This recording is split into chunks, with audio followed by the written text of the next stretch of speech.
Cheese from my head down to my knees.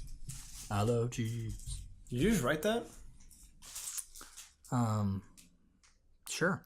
We were recording. That could be big. I think the egg people might be upset about that. Oh yeah, we got that big egg sponsorship coming through.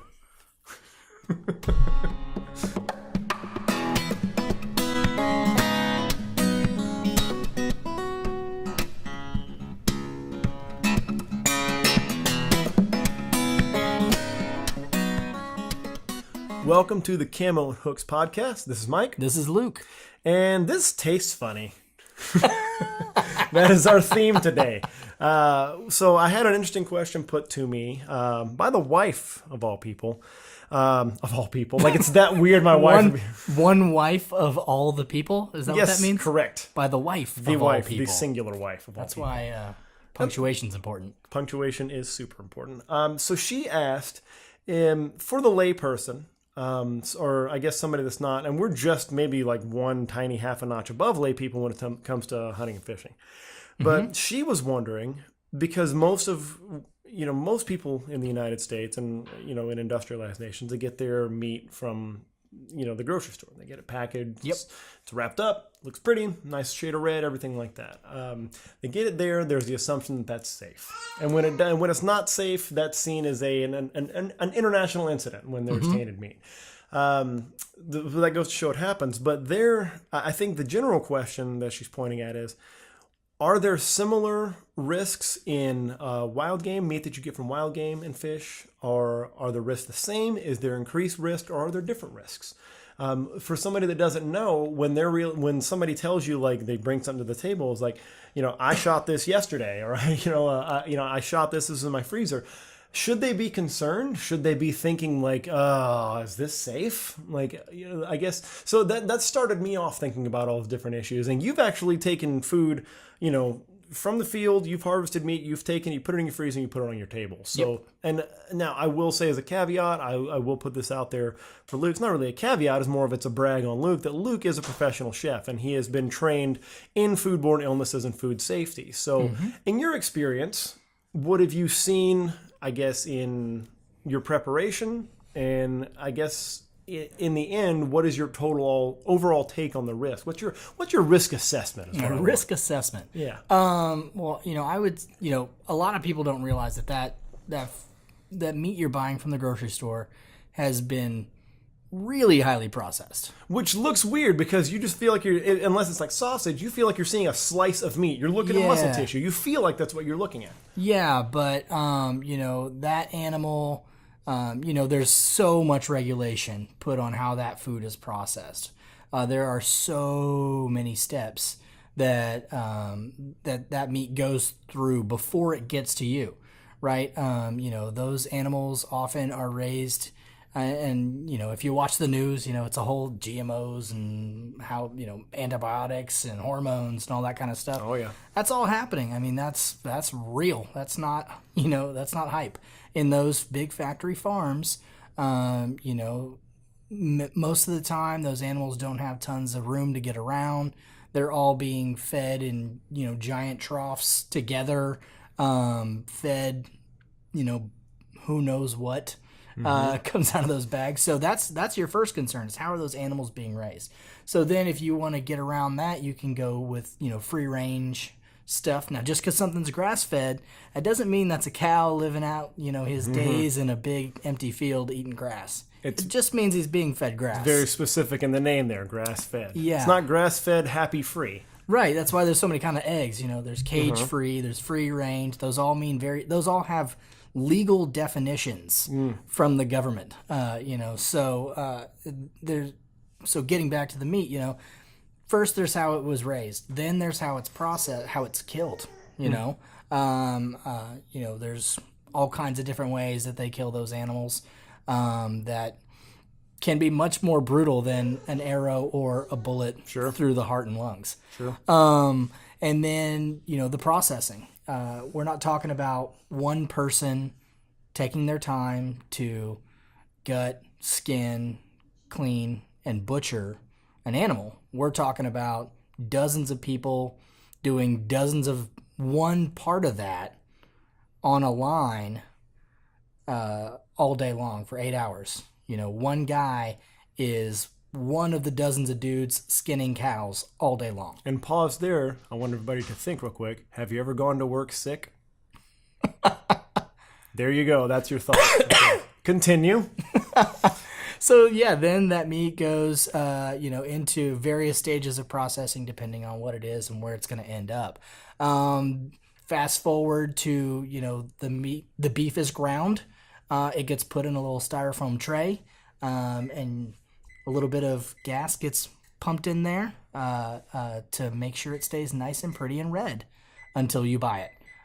Because left to the air, it's gonna oxidize and turn a little bit of brown. Yeah, gray. Likewise, if you've ever seen a really truly like free range pig, a heritage breed pig that hasn't been crossbred to the pork we have now. If you've ever seen a truly heritage breed pig, you might confuse that meat for beef because it's so dark pink, sometimes even red. What's happened was, pork is the other white meat. Mm-hmm. Well, it is that way. That's a slogan they created, back in the 60s or whatever. They've crossbred pork so that it will turn white when you cook it, so that you feel like it's safe to eat. Because everybody was afraid of, decades ago, everybody was afraid of trichinosis, right? Well, there hasn't been a case of trichinosis in the United States in like 30 years. From pork. Yeah. You know what I mean? So, all these, there's a lot of marketing that goes into it. There's a lot of PR that goes into these things, the way the meat ends up now. Well, if you go out there and shoot yourself a deer, you want to talk about organic?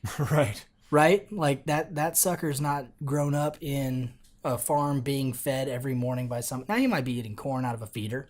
And that's fine. Now, that's, depending on where you hunt, that may or may not be the case. But, to take that animal yourself and skin it and gut it and butcher it, how many hands have touched it. How many machines have touched it. Whether or not it's been treated with anything or whether or not it's seen some sort of wash. A lot of chickens, once they get plucked, go into a wash. Right. What? That sounds yummy. Unless it's an egg wash, no thanks. No, thank you. Well, and then you have to consider, too, that when you are processing that animal yourself, when you're skinning that animal, you can see if there's a problem. You can see disease. You can see wasting disease. You can see which has been found in Texas now. Yeah. Not a lot of cases, no panic, but like you can see chronic wasting disease. You can see parasites. You can see those sort of things, and you get to make those decisions, not somebody else. Right. And to me, to kind of pivot that conversation, I would say to the people that are, anybody that you have to convince, because I know we're talking to people primarily into these hobbies. If there's somebody that you have to convince, the first place you start is, I think you say, yes, just like anytime you're eating an animal that was once alive and living, in the environment, that there are going to be risks, of course.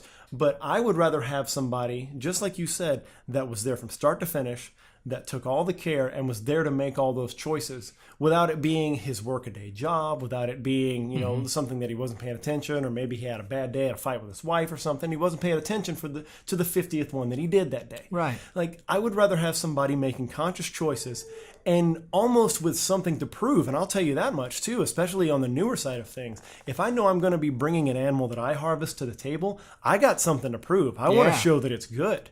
I want to get the best cuts. I want to get a healthy animal. I want to make sure that it's treated well, that it's processed well, it's done with love and care. Absolutely. Does that bring the risk to zero? No. No. Never does. No, neither does shopping at the grocery store, as we've seen. Everybody's gotten sick on stuff they bought from the grocery store. And you could make the case, too, that the air of mystery is much larger when it comes from the grocery store, because you may not know which cut, which thing that you bought did that.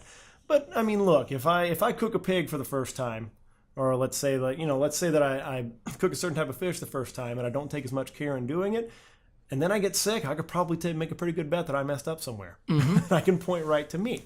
Now, that being said, like you said, there are risks, and there's no way around it. I mean, we talked about this recently, like rabbits, they carry tularemia. You have to be careful, like when you're processing, you have to wear gloves, all kinds of parasites. You can catch trichinosis from eating bear meat, from eating pig, from wild pig, you can catch those things, but it's your job, and this is why we're so into this, what we're doing, this education part, this sharing knowledge, this learning, is that's your job. Your job as the hunter is to know, like, oh, I gotta cook bear meat to this internal temperature. I think it's 160. I think it is 165. And you can't have any pink in it. It can't be like, that's just how bear meat is. You don't eat bear meat medium rare. Right? Yeah, you're not. But you dang sure better be eating your venison backstrap medium rare. Correct. There are rules to this game, guys. There are levels to this. All right. But and same thing with wild pig. I mean, that's not a fundamentally clean animal. We all know that. But there's methods for cooking that are preferred over others, just to make sure that we're, protecting ourselves from those. Well, things. and there are cooking methods, and we'll probably do some podcasts later on about different cooking methods and recipes and stuff like that, because that's what I'm really into. Obviously given my background. But a lot of people think, well, I don't want to cook it to death and blah blah whatever, so I'm not even going to bother with it. Well, there are cooking methods you can use where you can cook it to death, where it's still delicious. Still make it good, right? Yeah. I mean, you could make the case that a lot of low and slow cooking, a lot of Texas barbecue is based around that. Absolutely. Like we're cooking stuff a long time, and we're making it's nice and clean. And to get a little historical on it, those cooking methods exist for that reason. Exactly. These are traditional, sometimes frontier, sometimes colonial methods of preparing food in North America that we developed to make sure that the food is safe. Yeah. And I'm sure it took only a couple of generations of just cooking stuff on heat so long that it turned into sawdust that people thought, there's got to be a better way. Can we add something to this? Or can we do it slower? Can somebody do something? Yeah. Yeah, and that's so that there's a reason those preparations exist, and I'm excited about that too. Like, especially as we start harvesting meat, I'm going to be blowing you up constantly about how to make this stuff just peak good taste. I don't want that work done for me. Yeah. That's another thing. I guess as you become an adult, you get this desire, like, I don't need that done for me anymore. I'm not a kid. Like I don't want the mystery. I want to be involved in every part of it, and the cooking's one part of that. But that goes all the way back to just what you were saying about about gutting, skinning, gutting, skinning, butchering, all of it. Like, I don't want the mystery anymore. I want it to be my work. Yeah. I want my work to be a thing on the table. Yeah, I don't want to have to ask, where did this come from on the animal? Right. I want to know because I took it off the animal. Yeah. I can say with confidence, I will be the person most knowledgeable about that animal at the table. And look, man, what dude doesn't want to sit there and be the guy that knows more than everybody else at a dinner table? Absolutely. That's 100% the dream. That's really why we're doing this. Absolutely. We can eventually be the smartest dude at the table. Well, it's because we love attention. Yes. That's why. Yes. It's because not only do I want to say, oh, I prepared this steak, it's I stalked, shot, skinned, and butchered the steak before I prepared it for everybody here at the table. Does anyone else have any stories? Anyone else at the table? And then a little grunting maybe about that. Little puff of the chest. A little hard eye contact never hurt at the dinner table. Stare somebody down. Hey, why is Luke staring so hard at Grandma? It's really intimidating. Would you kill Grandma? Nothing. This is Texas, though. Grandma might have taken down a couple deer that afternoon. But she might kill me after that comment. Very, very possible. Come across the table at me. Yeah, so I mean, if we had to sum up, if you have to put it in simple terms, if you're telling somebody like my wife that's wondering, do I need to be more or less concerned when somebody is hunting and providing that food versus the grocery store? What would if you had to just package it all up neatly, how would you say it? Equally, but for different reasons. Oh, such a hedge there. But that's really true. It really honestly is. There are probably problems with wild game that you very rarely are going to see in factory farming because of the amount of disease control that happens, the amount of regulation that happens. There are things that aren't going to happen. But I think you're still not going to go eat turkey tartare, right? You're still going to go ahead and cook that turkey the way you're supposed to. But the likelihood of you getting, some sort of foodborne illness from wild game is, I think, in my opinion, less. Yeah.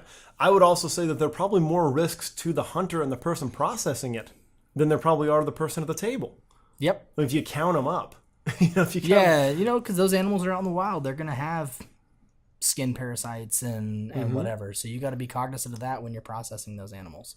Yeah. So, I mean, I think that's, again, I go back to that. I think the take home for me, if I had to package it up nicely, is I would just rather know that somebody who is obsessed with doing this thing and hunting and getting meat and is sacrificing the ease of the grocery store so they can do this. I would rather get food from that person who I knew from start to finish probably cares. Even if there's somebody that's done it 1,000 times and it's like muscle memory to them, and it's not a big occasion for them anymore, like to bring their own meat to the table, to bring meat they've harvested. Still, I want that person giving me meat because I know he was there and I know he was present for the whole thing and I know that he cares and he wants us to enjoy this on a deeper level. There is a more, look, man, I've only fed birds to my family, but it's not a made up thing. You've fed deer that you've taken to your family. Yep. There is a real thing, a real feeling of watching somebody else eat what you provided. With your skill and with your hands. And not to mention, last year I shot an axis deer, which yielded 23 pounds of ground meat. Yeah. We just bought ground beef at the grocery store last week for the first time in the year 2017. For the first time, I bought ground beef at the grocery store. Yeah, and you cared about that Axis ground beef a lot more than you cared about the stuff at the store. Absolutely. Like, every time you prepared it, I'm sure you looked through it, and you had memories of it. You had all the things that go along with that, and you just care a little bit more. My favorite part was feeding it to people who didn't know it was Axis deer, and then telling them afterwards, hey, did you like that deer burger? I'm sorry, what? Like, yeah, you had no idea, right? So we'll get into that, I'm sure, in that's a whole nother podcast, probably one of our cooking podcasts, is, venison has that stigma of, it tastes gamey. I don't like it because it tastes, well, you've not had it prepared correctly then. Yeah. If you prepare steak, like a prime cut of steak badly, it tastes like sawdust. Yeah, because you sucked at cooking it. Yeah. That's why. Because it wasn't processed correctly. Yeah, this microwave broccoli has a rubbery flavor. I wonder if it's just a problem with the patch it came from. Yeah, probably. All right, well, that's all. That is it for us. I think we finally solved the world's greatest issue of doubt about food cleanliness. I think this is it. This is it. This is the world's solution to it. So everybody point them to Send this to the CDC. Have them rebroadcast it. We're good. Just do the UN, man. Let's go straight to the UN. Sure. Forget about it. All right, you can find us on Instagram at Camo and Hooks. You can check out all the episodes of the podcast at camoandhooks.com. You can also find us on iTunes, Google Play, and you can also find all the episodes along with some bonus footage of us catching teeny tiny fish and striking out. Mm-hmm. You can find that on our YouTube channel. Search for Camo and Hooks, and we will see you next time. Bye.